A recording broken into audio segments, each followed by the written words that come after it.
Hi, today I'm very privileged to be speaking to Nick Williams. Nick, hi. Hi, how you doing? I'm very well, how are you? Yeah, great, thank you.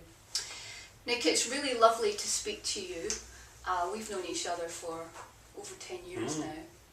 And how we got together in the beginning, just so that people know, is that I read your book, The Work We Were Born to Do, at a point in time when it really spoke to me.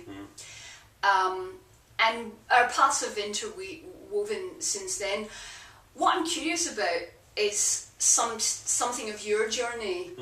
You know, how come you wrote The Work We Were Born to Do, and how come you're now doing You're Inspired Entrepreneurs? Tell me.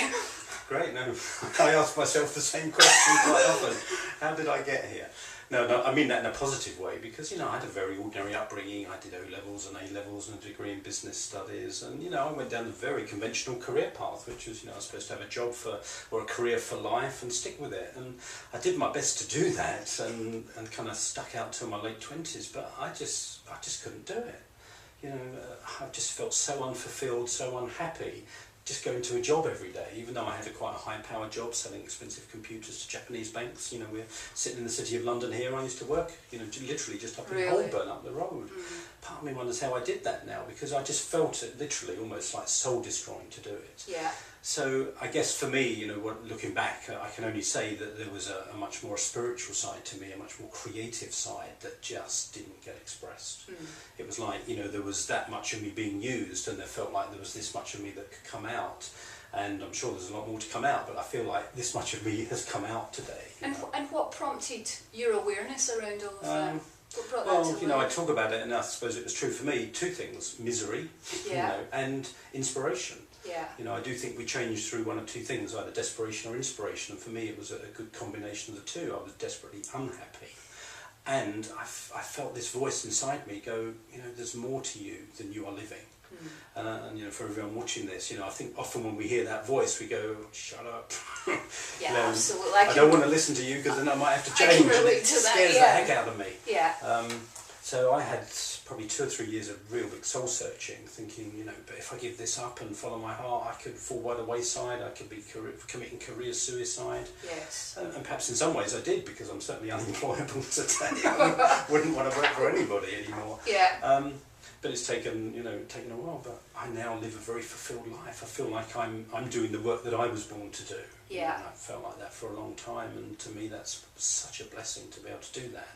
So as I get older, I suppose my greatest desire now is to give that back and inspire other people, because I know I probably had that much kind of inspiration and this much fear, doubt and uncertainty. Yeah. So I just know how much courage, intelligence, you know, chutzpah, skills it takes to take your dream and make it happen. So as much as I can do to support people who are doing that, I will. And your journey has kind of taken different turns in the last 10 years or so since I've known you. Tell us about that.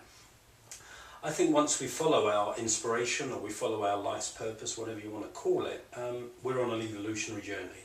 I almost imagine it sometimes, you know, like at the fairground, you have the dodgems that hook up to that over the mesh on top. It's like, you know, when you're inspired, you've hooked up to something bigger than yourself, and you're on a journey, and I feel like I'm constantly being pulled forward by whatever, by my own soul, by inspiration, I don't know what you'd call it, but you know, so I feel like I'm always being called to step into a greater sense of myself, and that process for me is often about shedding skins, you know, shedding limiting ideas of myself and what I'm capable of, and all the conditioning that I grew up with.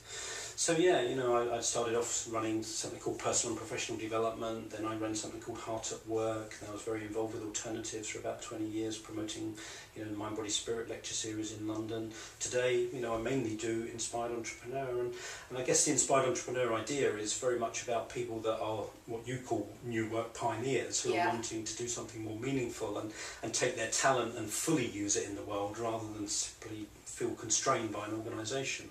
Those of us that want to do that on a freelance basis, it's providing community, skills, inspiration, education for doing that, and also it can be lonesome. Yes. You know, so community as well. You know, probably one of the things I've experienced a lot over the last 20 years is lonesomeness at times. And Yeah. I felt like I've been going against the tide and having to do things on my own a lot, and I more and more want to collaborate and build community today. Fabulous. I may come on and ask you more about that in our next video, but meantime, thank you. Great pleasure. Thanks for asking me. Hope you've enjoyed it. Thank you.